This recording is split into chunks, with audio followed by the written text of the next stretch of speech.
Assalamualaikum warahmatullahi wabarakatuh. Selamat malam semuanya. Yang saya hormati dosen mata kuliah Bahasa Indonesia, Ibu Ananda Putriani SPD MND, dan teman-teman yang saya banggakan. Perkenalkan, nama saya Muhammad Rafi Wirdian, perwakilan dari kelompok 3 yang menjadi moderator dalam diskusi malam hari ini. Adapun anggota dari kelompok 3 yaitu ada Agung Dwi Prayoga, yang kedua Elisa Dwi Firna, yang ketiga Giovannia Jusienka, yang keempat Ilal Ahmad, yang kelima Irawan, keenam Kurmatul Ulia, ketujuh Muhammad Himawan, kedelapan Muhammad Rafi Wirdian saya sendiri, sembilan Muhammad Owan Setiawan. Oke, selanjutnya. Nah, pada kesempatan malam hari ini, kami akan mempresentasikan artikel berjudul Pengaruh Aktivitas Penambangan Timah terhadap Kerusakan Lingkungan di Pulau Bangka. Nah, pokok pembahasan yang pertama yaitu ada beberapa pokok pembahasan, yaitu ada abstrak, pendahuluan, metode penelitian, hasil pembahasan, dan kesimpulan. Yang pertama, kita menuju yang ke abstrak dulu. Penyajinya yaitu ada Mas Agung Dwi Prayoga. Kepada Mas Agung Dwi Prayoga, waktu dan tempat dipersilakan. Baik, terima kasih atas waktunya, Mas Raffi Wirdian. Untuk kali ini saya akan membahas tentang abstrak. Kata kunci di sini ada 3, ada biji timah, penambangan, dan lingkungan. Biji timah sendiri di Pulau Bangka merupakan karunia Tuhan bagi masyarakat untuk menunjang kebutuhan ekonomi melalui kegiatan penambangan. Untuk mendapatkan nilai timah perlu dikelola dengan kegiatan penambangan. Namun, kegiatan penambangan biji timah bila tidak dikelola dengan baik, maka akan menyebabkan kerusakan pada lingkungan dan ekosistem di Pulau Bangka Belitung sendiri. Sebagai langkah preventif untuk menjaga lingkungan, maka pemerintah daerah harus tegas dengan membuat peraturan untuk kegiatan penambangan timah. Ini sehingga penjagaan dan pemeliharaan lingkungan akan tetap menjadi stabil atau fokus utama pemerintah daerah dalam pengelolaan pertambangan ini. Untuk berikutnya saya akan kembalikan ke moderator, Mas Raffi. Baik, terima kasih atas penjelasannya, Mas Agung. Selanjutnya, penyaji kedua untuk pendahuluan yaitu Elisa Vina. Oke, untuk Elisa Vina dipersilakan. Baik, terima kasih Mas Raffi atas waktunya. Di pendahuluan untuk artikel ini ada 4 poin, di mana diantaranya untuk poin pertama ada karakteristik Pulau Bangka yang memiliki karakteristik sangat menarik, diantaranya seperti potensi sumber daya alam, lada, pasir kuarsa, serta timah. Dan ketersediaan sumber daya tersebut mengacu pada kondisi geologi suatu wilayah. Sedangkan untuk poin kedua, kegiatan penambangan timah itu sudah dimulai pada April 1812 dan antara Prancis, Belanda, serta Inggris. Serangan yang diluncurkan Raffles atau Inggris pada wilayah Kesultanan Palembang untuk menguasai timah di Bangka membuktikan timah itu sangat berharga. Timah juga berperan memenuhi 70% ekonomi di Pulau Bangka, sehingga hal ini menimbulkan munculnya banyak penambangan ilegal di Pulau Bangka. Namun, pada Orde Baru, penambangan liar harus siap terkena sanksi berdasarkan keputusan Bupati Bangka nomor 6 tahun 2001. Kemudian untuk poin ketiga yaitu adalah permasalahan munculnya penambangan ilegal dengan pertambahan penduduk. Semakin banyaknya penambangan ilegal yang kembali, maka akibatnya turunnya hasil pertanian, namun terjadi pertambahan penduduk sehingga menyebabkan tekanan ekonomi yang mengakibatkan penambangan pasir timah yang ilegal ini merusak lingkungan hidup sekitar lokasi tambang dan merusak ekosistem sekitar.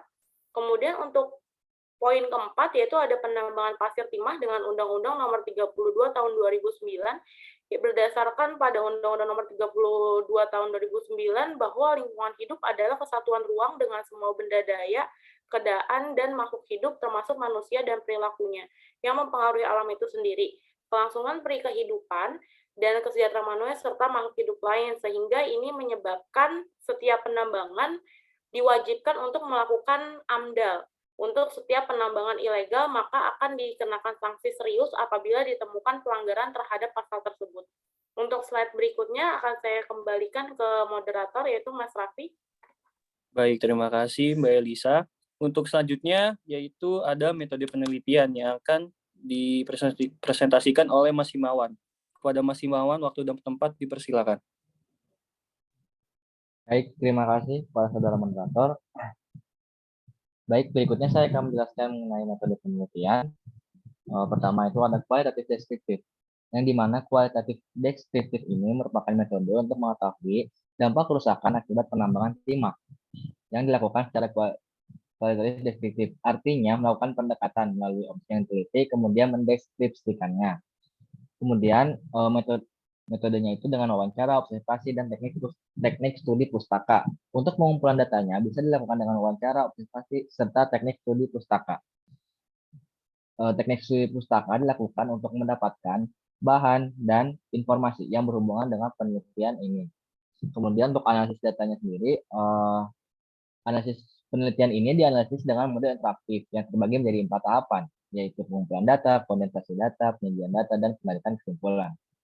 Baik, saya kembalikan kepada moderator untuk penjelasan berikutnya. Baik, terima kasih Mas Iwan atas penjelasannya. Yang selanjutnya yaitu ada hasil pembahasan yang akan dijelaskan oleh Mbak Giovania. Kepada Mbak Giovania, dipersilakan. Terima kasih untuk Muhammad Raffi. Selanjutnya ada hasil dan pembahasan. Seperti yang kita ketahui, aktivitas penambangan yang sangat tinggi yang dilakukan oleh masyarakat ternyata telah menimbulkan bermacam-macam efek yang buruk bagi kehidupan manusia dan tatanan lingkungan hidup. Meningkatnya kegiatan tersebut secara dramatis telah menimbulkan berbagai permasalahan serius di Pulau Bangka. Selain kerusakan sumber daya alam dan lingkungan hidup, implikasinya pun dapat berdampak terhadap keberlanjutan perekonomian di Pulau Bangka di masa depan. Berikut adalah dampak dari aktivitas penambangan timah di Pulau Bangka. Antara lain, yang pertama ada sedimentasi dan perubahan bentang alam. Sedimentasi adalah proses pengendapan material yang dibawa oleh media tertentu pada suatu cekungan atau daerah rendah. Pembentukan sedimentasi ini pun tidak langsung terjadi begitu saja, melainkan melewati beberapa proses seperti pelapukan dan juga erosi. Ada juga perubahan bentang alam yang diakibatkan oleh tenaga yang berasal dari dalam dan luar bumi, endogen atau eksogen. Tenaga endogen meliputi tektonisme, seisme, dan vulkanisme, sedangkan eksogen meliputi pelapukan, erosi, dan pengendapan. Semua hal di atas dapat menyebabkan perubahan bentuk muka bumi yang bersifat membangun, ada pula yang bersifat merusak. Selanjutnya, kesuburan perairan dan peningkatan kekeruhan perairan. Kesuburan yang dimaksud di sini yaitu masuknya bahan organik ke perairan sungai dalam jumlah yang berlebih dapat menyebabkan kesuburan perairan menjadi tinggi, sehingga akan menstimulir blooming atau ledakan populasi fitoplankton dan mikroba air yang bersifat patogen. Selanjutnya, peningkatan kekeruhan perairan yaitu disebabkan adanya bahan-bahan tersuspensi seperti tanah liat, pasir, bahan organik, bakteri, plankton, dan jasa-jasa trenik lainnya.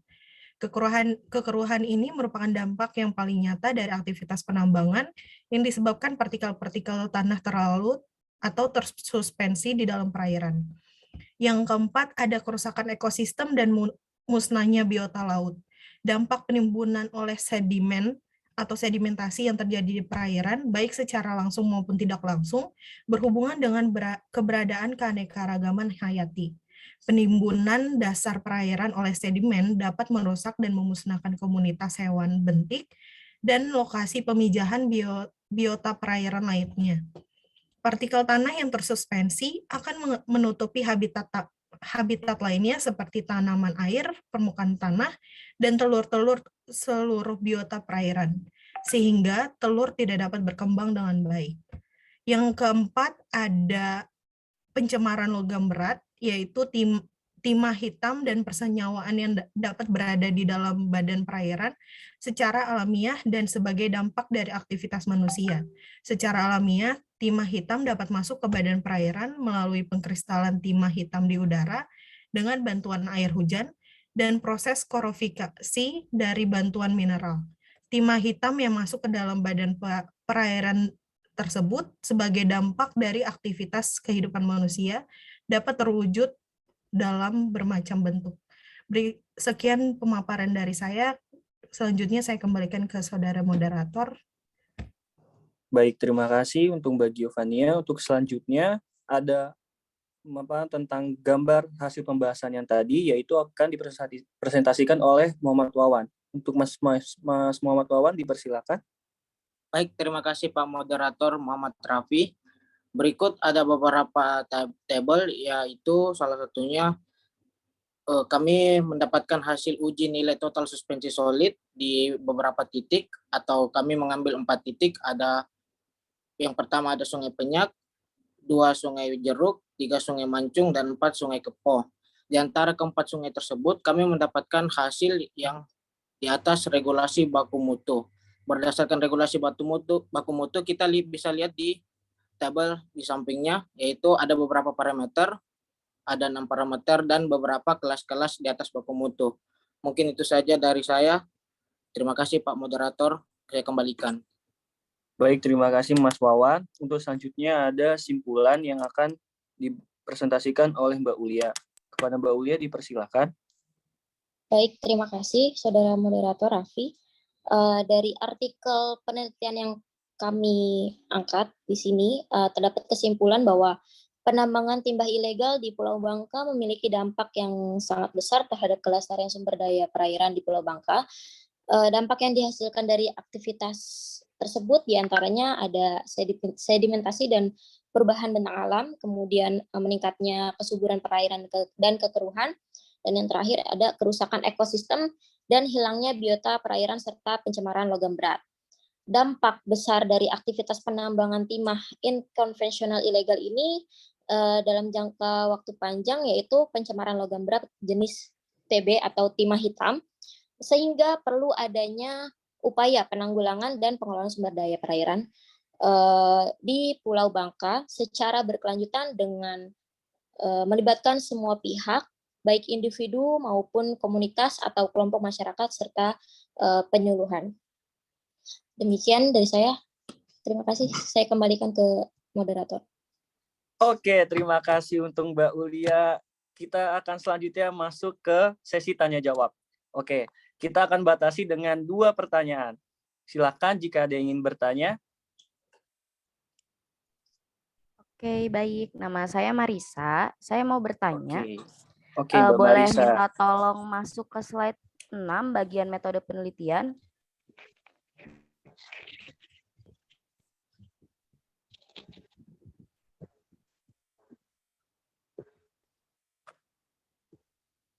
Oke, di metode penelitian di sini ada bagian teknik studi pustaka. Mohon dijelaskan maksud dari teknik studi pustaka tersebut. Terima kasih. Oke, terima kasih Mbak Marisa. Pertanyaan akan dijawab oleh penanggung jawab pertanyaan, yaitu Mas Hilal dan Mas Irawan. Kepada Mas Hilal, Mas Irawan dipersilakan untuk menjawab pertanyaannya. Oke, terima kasih Mas Moderator Muhammad Rafi Urdian. Untuk pertanyaan ini akan saya yang menjawab sendiri. Untuk teknik studi pustaka ini adalah cara kita mencari informasi yang berkaitan dengan penelitian ini dengan cara membaca dan memahami. Membaca dan memahami ini kita dapat mengambil dari beberapa sumber seperti jurnal, buku, dan dokumen yang masih berkaitan dengan informasi penelitian kita ini. Nah, untuk kelompok kita ini, kita mengambil dari buku-buku penelitian ilmiah dan lingkungan. Mungkin sekian, selebihnya saya kembalikan kepada moderator Mas Rafi Urdian. Oke, baik, terima kasih Mas Hilal. Ada yang ingin menambahkan untuk jawaban dari Mas Hilalnya? Kelompok 3? Baik, tidak ada. Selanjutnya untuk pertanyaan kedua, ada yang ingin bertanya apa? Pertanyaan kedua, ada yang ingin bertanya? Saya, Mas. Oke, baik. Mas siapa ya? Dengan Mas siapa? Saya Hafizin Al-Ansori dari kelompok TL1. Oke, baik Mas. Dengan pertanyaannya apa? Di slide 7. Di slide 7. Iya. Oke, baik. Nah, ini kan ada baku mutu air sungai dan sejenisnya. Boleh tahu baku mutu yang dicantumkan ini dari peraturan yang mana ya, atau baku mutu yang mana? Baik. Terima kasih Mas Hafiz pertanyaannya. Silakan untuk Mas Hilal, Sama-sama. Mas Irawan untuk dijawab Baik, pertanyaannya. izin menjawab untuk Baik. Mas Hafizin. Jadi baku mutu ini berdasarkan Peraturan Gubernur Sumatera Selatan Nomor 16 Tahun 2005 tentang kandungan residu tersuspensi untuk kegiatan budidaya perikanan 400 mg per liter. Begitu, Mas. Terima kasih. Oh, baik, Saya baik. lanjutkan ke moderator. Baik. Untuk Mas Hafiz, apakah puas dengan jawabannya? Ya, puas, Mas. Terima kasih. Mas, mantap. Makasih Mas Hafiz atas pertanyaannya. Oke, kita sudah sampai di ujung presentasi kali ini. Kesimpulan yang bisa saya ambil dari presentasi hari ini adalah penambangan timah ilegal di Pulau Bangka memiliki dampak yang besar terhadap kelestarian sumber daya perairan di Pulau Bangka. Salah satu contoh dampaknya yaitu sedimentasi dan perubahan bentang alam dan kerusakan ekosistem dan hilangnya biota perairan serta pencemaran logam berat. Oke, cukup sekian presentasi dari kelompok 3. Mohon maaf bila ada kesalahan kata dari kami. Saya tidak lupa juga saya ucapkan terima kasih kepada para hadirin, para teman-teman, dan Ibu dosen Putri Andanda atas waktunya. Sekian, wassalamualaikum warahmatullahi wabarakatuh. Waalaikumsalam. Terima kasih Mas Raffi. Terima kasih. Waalaikumsalam warahmatullahi wabarakatuh.